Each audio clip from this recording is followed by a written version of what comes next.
ज्या ठिकाणी समाज टाकून देतो तिथे कोणीतरी आयुष्य पुन्हा उभं करत होतं. आज लक्ष्मीबाईंना सत्य दिसलं, पण मन बदलेल का? कधी कधी आपण जे बघतो तेच पूर्ण सत्य नसतं. काही ठिकाणं अशी असतात जिथे दुःख संपत नाही, पण तिथून आयुष्य पुन्हा सुरू होतं. आज लक्ष्मीबाई पहिल्यांदाच पाहणार आहेत त्या सावलीचं खरं रूप, जिला त्या फक्त पैशाची उधळपट्टी समजत होत्या. पण या सावलीत दडलंय काय?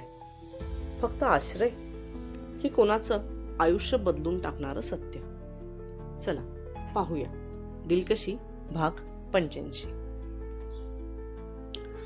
आईसाहेब, ते मला आज संस्थेच्या कामाने थोडं बाहेर जायचं होतं. लक्ष्मीबाईंना गुडगाव येऊन आज 3-4 दिवस झाले होते. त्या घरी आल्या असल्यामुळे अनुजांनी त्यांची सर्व कामं बाजूला ठेवून घरी राहणं पसंत केलं होतं. पण अचानक त्यांना आज सकाळी त्यांच्या संस्थेतून कॉल आला आणि त्यांना काही कामाने संस्थेत जावं लागणार होतं. पण आता हे लक्ष्मीबाईंना कसं सांगावं, या विचारात त्या बराच वेळ इकडून तिकडे फिरत होत्या.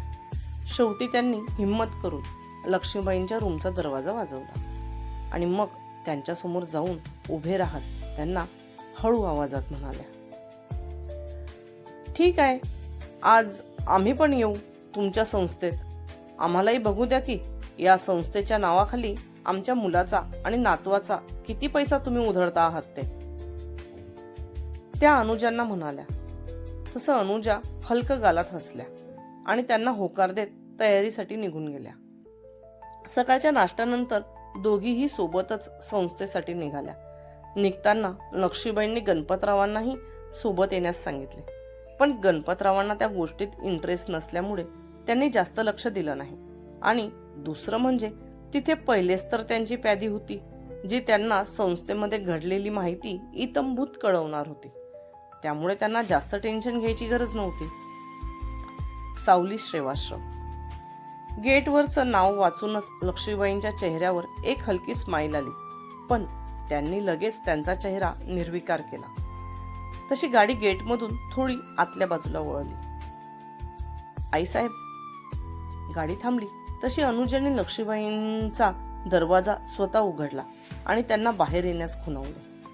लक्ष्मीबाई त्यांच्या पदराचा काठ व्यवस्थित करत खाली उतरल्या आणि त्या जागेचं निरीक्षण करू लागल्या. शहराच्या वर्दळीपासून दूर फार शांत अशा ठिकाणी गजेंद्रनी तो आश्रम बांधून घेतला होता. त्या आश्रमाच्या गेटच्या आतल्या बाजूने अनुजांनी ठिकठिकाणी फळांची झाडं लावून घेतली होती. त्या झाडांच्या खाली गोल असं मातीने पाणी टिकून राहण्यासाठी कुंपणही केलं होतं. आश्रमापर्यंत चालत जाणाऱ्या रस्त्यावर फरशी किंवा सिमेंट न लावता बारीक नरम असा मुरुम टाकून घेतला होता आणि त्या रस्त्यांच्या दोन्ही बाजूने सुंदर अशी फुलांची काटे नसलेली झाडं लावली होती. आईसाहेब, ऑफिसमध्ये चालताय ना? लक्ष्मीबाई त्यांच्या जागेवर उभ्या राहून ते पाहून अनुजांनी त्यांना विचारलं. तुम्ही जा पुढे, आम्ही पूर्ण आश्रमाला फेरफटका मारून ऑफिसमध्ये येतो, लक्ष्मीबाईंनी तोऱ्यात सांगितलं. तसं अनुजांनी मान हलवत ऑफिसच्या दिशेने गेल्या. लक्ष्मीबाईंनी अनुजांना ऑफिसच्या दिशेने जाताना बघितलं, पण त्या स्वतः ऑफिसच्या दिशेने न जाता बाजूला वळल्या, जिकडून त्यांना काही बोलण्याचे आवाज येत होते. लक्ष्मीबाई स्वतः सुद्धा नांदेडमध्ये आणि सांगलीमध्ये अशा प्रकारचे आश्रम उभे केले होते. त्यासाठी त्यांना सरकारकडून बऱ्याच वेगवेगळ्या प्रकारची बक्षीसही मिळाले होते. त्यामुळे आश्रम आणि आश्रमाचा कारभार त्यांना चांगलाच माहीत होता. त्या आवाजाच्या दिशेने आल्या तर तिथे आंब्याच्या झाडाखाली बसण्यासाठी बनवलेल्या कठड्यावर एक मध्यम वयाची मुलगी हातात पुस्तक घेऊन तिच्या समोर बसलेल्या काही लहान मोठ्या अशा संमिश्र मुलांच्या काहीतरी शिकवताना त्यांना दिसली. तर त्या मुलांकडे बघत त्या बाईपर्यंत त्या चालत गेल्या आणि तिला म्हणाल्या, हे मुलं शाळेत नाही जात का? तुम्ही यांना इथे अशा प्रकारे शिकवत आहात तर? लक्ष्मीबाईंना बघत ती मुलगी त्या कठड्यावरून उठून उभी राहिली आणि तिने हातातलं पुस्तक बंद करून बाजूला ठेवलं. जातात ही मुलं शाळेत, पण 2-3 दिवस सुट्ट्या आहेत ना, म्हणून मग. बरं, तुम्ही या सगळ्या मुलांना एकत्र असं काय शिकवता आहात? प्रत्येकाच्या वयोगटानुसार प्रत्येकाचा अभ्यास वेगळा असेल ना? लक्ष्मीबाईंनी त्या लहान मोठ्या मुलांकडे बघत विचारलं. ते मी या मुलांना सुट्टी असली की फ्रेंच आणि जर्मन लँग्वेज मधलं थोडं थोडं बोलायला शिकवते. पण आज ही लहान मुलं सुद्धा हट्ट करत होती. तर मला असं वाटलं की त्यांच्या नुसतं कानावर पण पडलं तरी त्यांना पुढे जाऊन सोपं पडेल, म्हणून मी सर्वांना एकत्रच बसवून घेतलं. तिने बाजूला ठेवलेलं पुस्तक हातात धरून लक्ष्मीबाईंना म्हटलं. तसं लक्ष्मीबाई तिच्याकडे बघून तिचं निरीक्षण करू लागल्या. साधारणतः 28-29च्या घरातली ती मुलगी होती.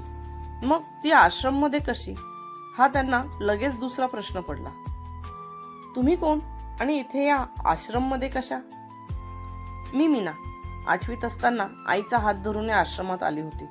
पुढे आई आजारपणाने गेली, पण मला मात्र अनुजा मॅडम यांची आईसारखा जीव लावला आणि मी या आश्रमाचीच होऊन बसले. तिने शॉर्टकट मध्ये तिची माहिती सांगितली. पण ती माहिती सांगताना सुद्धा तिच्या डोळ्यात दाटून आलेलं दुःख बघून लक्ष्मीबाईंनी तिला पुढे काही विचारलं नाही. तसं अनुजा मॅडम यांनीच माझ्या मागे लागून माझ्या शिक्षणाचं सर्व करून घेतलं आणि त्या मला बाहेर नोकरी करण्यासाठी सुद्धा सांगतात. पण मलाच काही आश्रमातून बाहेर जायला आवडत नाही, म्हणून मी इथेच मदत करते. मदत करते काय, बिनकामाची दादागिरी करते, हो ना? अनुजा मॅडमांनी हिला जास्तच डोक्यावर बसवून ठेवलंय. एक वयस्कर स्त्री त्या दोघींजवळ येत म्हणाली. त्या बाईला बघून मीनाने तिचं पुस्तक उचललं आणि तिथून खोल्यांच्या दिशेला निघून गेली. तिला जाताना बघून ती बाई पुन्हा लक्ष्मीबाईंना म्हणाली, माफ करा जर ती तुम्हाला काही बोलली असेल तर. तशी ती थोडी अल्लड आहे आणि तुम्हाला ओळखत पण नाही म्हणून. नाही, त्या आम्हाला काही वर खाली बोलल्या नाही. जे आम्ही विचारलं त्याचंच उत्तर दिलं. पण आम्हाला असं वाटतं की जर तुमच्या मॅडम तुम्हा सगळ्यांना एवढा जीव लावतात तर त्यांनी तिच्या भविष्याचा विचार करायला हवा. मॅडम तर कधीच्या मागे लागल्या आहेत तिच्या, पण ती आहे की हट्ट सोडायला तयार नाही. त्या दोघीही आता चालता चालता बोलत होत्या. किती वर्ष झाली या आश्रमाला बांधून? आता लक्ष्मीबाई त्या बाईजवळ आश्रमाविषयी चौकशी करू लागल्या. मला इथे येऊन 20 वर्ष झाली. त्याआधी 4-5 वर्षापूर्वी हा आश्रम बांधला होता. हे बघा, या इकडच्या बाजूला ही सर्व फळांची झाडं लावली आहेत.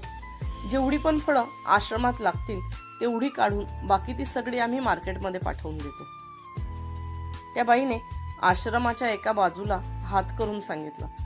तसं लक्ष्मीबाईंनी त्या बाजूला नजर टाकली तर त्यांच्या डोक्यापर्यंतच्या उंचीच्या साधारण 150 वेगवेगळ्या प्रकारची फळं झाडांना छान फळं लागली होती.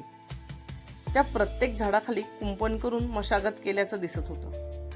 काही लोक त्या कुंपणात हाताने नळी धरून पाणी देत होती तर काही खुरप्याने तिथली जमीन भुसभुशीत करण्याचं काम करत होते.